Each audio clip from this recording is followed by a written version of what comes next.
अल्हम्दुलिल्लाहि वकफ़ा वस्सलातु वस्सलामु अला सय्यिदिल अंबिया अम्मा बाद औज़ु बिल्लाहि समीइल अलीम मिनश शैतानिर रजीम बिस्मिल्लाहिर रहमानिर रहीम व अनज़लल लज़ीना दाखलू मिन अहलिल किताबि मिन सियासिहिम व क़ज़फ़ फ़ी क़ुलूबिहिमुर रुअब फ़रीक़न तक़्तुलूना व तअसरूना फ़रीक़ा।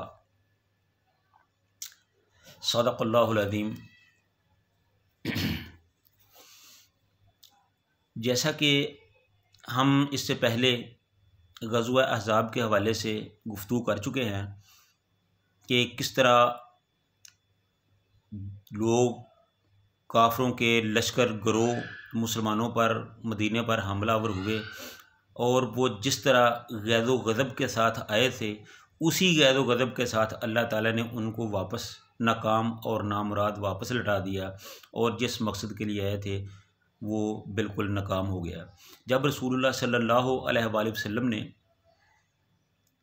उधर से फ़रागत पाई, तमाम गिरोह और फ़ौजियाँ वापस चली गईं, तो फिर रसूलुल्लाह सल्लल्लाहु अलैहि वसल्लम वापस मदीना में तशरीफ़ लाए। अभी रसूलुल्लाह सल्लल्लाहु अलैहि वसल्लम गुस्ल फरमाकर फ़ारग हुए ही थे कि जबरील अलैहिस्सलाम आ गए। उन्होंने अर्ज़ की कि ए अल्लाह के रसूल, आपने तो हथियार उतार दिए हैं, लेकिन हम फ़रिश्तों ने तो अभी हथियार नहीं रखे। अल्लाह ताला का हुक्म है कि आप यहीं से बनु कुरैज़ा की तरफ निकलें और उनको उनके किए की सज़ा दें। तो रसूलुल्लाह सल्लल्लाहु अलैहि वसल्लम ने तमाम मुसलमानों को इकट्ठा किया और कहा कि आज हमने असर की नमाज जो है वो बनु कुरैज़ा के यहाँ जाके पढ़नी है, तो उनको उनके किए की सज़ा देनी है। तो तमाम मुसलमान बखुशी रसूलुल्लाह सल्लल्लाहु अलैहि वसल्लम के साथ वहाँ जाने के लिए तैयार हो गए। इसका पस मंज़र कुछ इस तरह है कि बनु कुरैज़ा के यहूदियों के साथ रसूलुल्लाह सल्लल्लाहु अलैहि वसल्लम ने ये मुआहदा किया हुआ था कि अगर मदीने पर बाहर से कोई आके हमला करे, अगर यहूदियों पर कोई हमला करेगा तो हम यहूदियों का साथ देंगे, अगर मुसलमानों पर कोई हमला करेगा तो यहूदी मुसलमानों का साथ देंगे। यानी ये बाहमी दोस्ती का मुआहदा किया हुआ था, एक दूसरे का तहफ़्फ़ुज़ का मुआहदा किया हुआ था। लेकिन जब ये जंग अहज़ाब शुरू हुई, कुफ़ार के लश्कर मदीना पर चढ़ दौड़े, तो हई बिन अख्तब जो बनु नज़ीर का सरबराह था वो बनु कुरैज़ा के पास आया और उसने आके उसको गुमराह किया। हालांकि बनु कुरैज़ा वाले ये नहीं चाहते थे, लेकिन उन्होंने ऐसे ऐसे सबज़ बाग दिखाए कि वो मानने के लिए, उनकी बात मानने के लिए तैयार हो गए या मजबूर हो गए, क्योंकि उनको भी ये नज़र आ रहा था कि इतना बड़ा लश्कर जो है रसूलुल्लाह सल्लल्लाहु अलैहि वसल्लम उसका मुकाबला नहीं कर सकेंगे। तो चनाचे उन्होंने अपना मुआहदा जो रसूलुल्लाह सल्लल्लाहु अलैहि वसल्लम के साथ किया हुआ था उसको तोड़ दिया, उसको ख़त्म किया, उनको उनकी खिलाफ वर्जी की और रसूलुल्लाह सल्लल्लाहु अलैहि वसल्लम मुसलमानों के और मुसलमानों के दुश्मनों का साथ देने का फ़ैसला कर लिया और वक्तन फ़वक्तन उनको कमक पहुँचाई, उनको खाने का सामान पहुँचाया, उनको इस्तेमाल के लिए चीज़ें भेजी, उनको हथियार वगैरह दिए।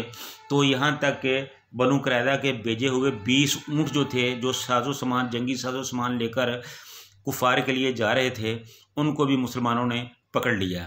तो ऐसा जब हुआ तो रसूलुल्लाह सल्लल्लाहु अलैहि वसल्लम ने दौराने जंग ही कुछ लोगों को भेजा कि तुम जाओ और जाके पता करो कि बनु कुरैज़ा की क्या सूरत हाल है और वो क्या चाहते हैं, क्या करते हैं। तो उन्होंने रसूलुल्लाह सल्लल्लाहु अलैहि वसल्लम को आगे ख़बर दी कि वो बनु कुरैज़ा जो है वो अपने मुआहदे को ख़त्म कर चुके हैं, उसको तोड़ चुके हैं और वो मुकम्मल तौर पर दुश्मनों का साथ दे रहे हैं। तो जब ये सूरत हाल बनी तो आका अलैहिस्सलाम ने कहा कि जंग के बाद हम उनसे निपटेंगे। तो जैसे ही जंग बंद हुई, जंग ख़त्म हुई, तो आका अलैहिस्सलाम अल्लाह के हुक्म के मुताबिक बनु कुरैज़ा की तरफ चल दिए। ये इसका पस मंज़र था।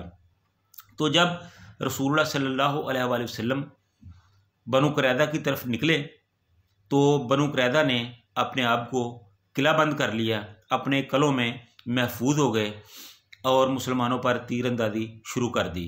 तो मुसलमानों ने भी अपना दफा करना शुरू कर दिया और ये जो मुहासरा था कमोबेश 20 दिन या 1 महीना तक मुहासरा जारी रहा। बिल आखिर जो बनु कुरैज़ा वाले थे वो खाइफ हो गए, उनके दिलों पर मुसलमानों का रौब जो था वो बैठ गया। अल्लाह ताला ने उनके दिलों पर मुसलमानों का रौब जो था वो डाल दिया, मुसल्लत कर दिया। तो उन्होंने रसूलुल्लाह सल्लल्लाहु अलैहि वसल्लम को पैगाम भेजा कि हज़रत साद बिन मुआद रज़ी अल्लाह ताला अन्हु जो भी फ़ैसला करेंगे, हमारे बारे में जो फ़ैसला करेंगे हमें कबूल होगा। क्योंकि हज़रत साद बिन मुआद रज़ी अल्लाह ताला अन्हु जो थे वो माजी में बनु कुरैदा के हलीफ रह चुके थे और उनका ख्याल था कि वो हमारे लिए नरम गोशा रखते हैं। तो चनाचे रसूलुल्लाह सल्लल्लाहु अलैहि वसल्लम ने बनु कुरैदा की इस बात को मान लिया, इस शर्त को मान लिया और फ़ैसला हज़रत साद बिन मुआद रज़ी अल्लाह ताला अन्हु के हाथ में दे दिया। तो हज़रत साद रज़ी अल्लाह ताला अन्हु ने ये फ़ैसला किया कि बनु कुरैदा वालों के जितने भी जवान हैं जो लड़ाई के काबिल हैं उन सब को कत्ल कर दिया जाए। तो जो उनके बच्चे और उनकी औरतें हैं उनको ग़ुलाम बना लिया जाए और जो उनकी जायदादें हैं वो मुसलमानों में तकसीम कर दी जाएं। तो जब हज़रत साद बिन मुआद रज़ी अल्लाह ताला अन्हु ने ये फ़ैसला किया तो बनु कुरैदा वालों के लिए तो ये एक बहुत बड़ा मसला बन गया।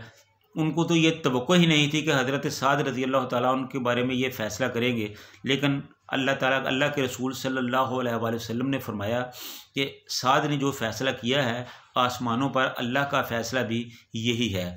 तो हज़रत साद बिन मुआज़ रज़ी अल्लाह ताला अन्हु के फ़ैसले के मुताबिक बनु कुरैदा के जितने भी जवान थे, जंग के काबिल लोग थे, उन सब को कत्ल कर दिया गया, उनकी गर्दनें मार दी गई, उनको ख़त्म कर दिया गया। यहाँ तक कि सहाबी बताते हैं कि हम उनके ज़ेरे नाफ बाल देख रहे थे, जिनके बाल उगे हुए थे उनको हम मार देते थे और जिनके बाल नहीं होते थे उनको हम बचपन या लड़कपन समझकर छोड़ देते थे। तो इस तरह उनके तमाम जवानों को मार दिया गया, उनकी औरतों को कैदी बना लिया गया और उनका जो मालो असबाब था वो मुसलमानों में तकसीम कर दिया गया। और फिर यही नहीं बल्कि अल्लाह ताला ने फरमाया कि व औरासकुम अर्दहुम व दियारहुम व अमवालहुम व अर्दलम ततऊहा व कानल्लाहु अला कुल्लि शैइन कदीरा। और हमने वारिस बना दिया तुमको उनकी ज़मीनों का, उनके घरों का और उनके मालों का और उन ज़मीनों का भी जहाँ तक अभी तुम्हारे पाँव नहीं पहुँचे थे, जिन पर अभी तुमने पाँव नहीं रखा था। वकान अल्लाहु अला कुल्लि शैइन कदीरा, और अल्लाह ताला हर चीज़ पर कादिर है।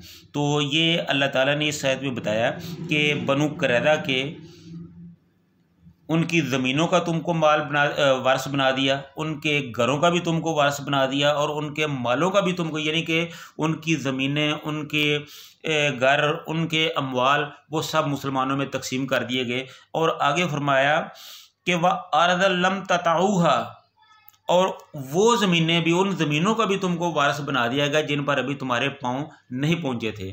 तो मुफस्सिरीन का ख्याल है कि ये वो ज़मीनें हैं, ये या तो खैबर की ज़मीनें हैं या फिर ये जो अभी इलाके फ़तह नहीं हुए थे उनके बारे में पेशगोई की गई है, यानी ईरान की सरज़मीनें या हिरकल की सरज़मीनें या दूसरी जो अभी इलाके फ़तह नहीं हुए थे। बहरहाल वल्लाह आलम जो भी है, ये सब अल्लाह ताला ने मुसलमानों के साथ जो वादे किए हुए थे उनको पूरा किया। और इस तरह जब बनु कुरैदा का मसला हल हुआ तो इससे जो यहूद का जो मदीने का वजूद था, वो मदीना की सरज़मीन थी, वो यहूद के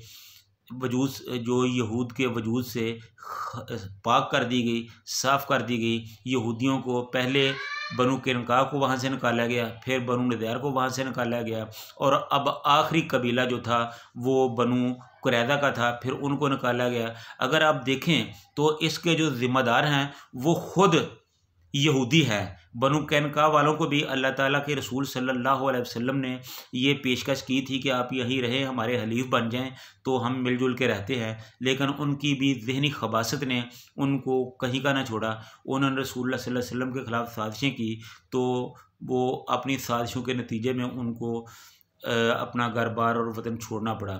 उसके बाद बनु नदीर का मसला आया, तो जैसा कि हम पिछले प्रोग्राम में ये बता चुके हैं कि उन्होंने भी रसूलुल्लाह सल्लल्लाहु अलैहि वसल्लम के कत्ल की साजिश की, जिसके जवाब में उनको भी मदीना को छोड़ना पड़ा। उसके बाद ये बनु कुरैज़ा का मामला था, जो रसूलुल्लाह सल्लल्लाहु अलैहि वसल्लम के हरीफ थे।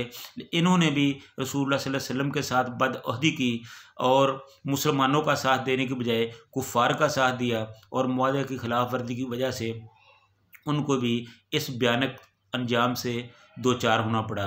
तो अल्लाह ताला से दुआ है कि अल्लाह ताला हमें इस्लाम और रसूलुल्लाह सल्लल्लाहु अलैहि वसल्लम के फ़रामीन के मुताबिक अपनी ज़िंदगियों को गुजारने की तौफ़ीक अता फ़रमाए, और अल्लाह ताला हमें तौफ़ीक दे कि हम भी सहाबा किराम रिज़वानुल्लाह अलैहिम अजमाइन की तरह हर वक्त इस्लाम पर ख़ुद भी कुर्बान होने के लिए तैयार रहें, अपने मालों को, अपने घर बार को, अपनी जायदादों को, अपनी औलादों को इस्लाम और उसकी तरवीज, उसके नशर व अशात, उसके गलबा के लिए हर वक्त कुर्बान करने के लिए तैयार रहें। व आखिरु दावाना अनिल हम्दुलिल्लाहि रब्बिल आलमीन।